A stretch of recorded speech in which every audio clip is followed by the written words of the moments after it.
Welcome to the PC Error Detective. Today, we are diving into how to increase your internet speed on Windows 10, step by step. If you want to keep your digital life zippy, hit that subscribe button and let's get started. Method 1.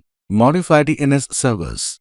To kick things off, let's tweak your DNS settings for a potential speed boost. Begin by clicking on the search bar, type Control Panel, and open it up. Navigate to View Network Status and Tasks.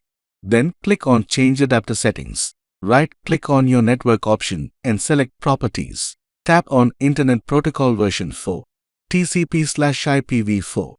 Then hit Properties again. In the General tab, select Use the following DNS server addresses. For the preferred DNS server, enter 8.8, 8.8, and for the alternate DNS server, punch in 8.8, 4.4. Click OK to save your changes. Method 2. Turn off background apps.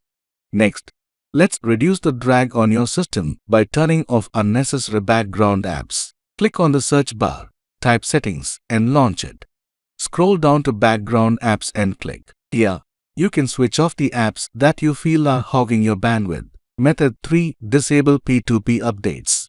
Peer-to-peer updates can also slow you down. Click on Home at the top, then select Updates and Security. Choose Delivery Optimization and toggle off the Allow Downloads from Other PCs option. Method 4. Disable Windows updates.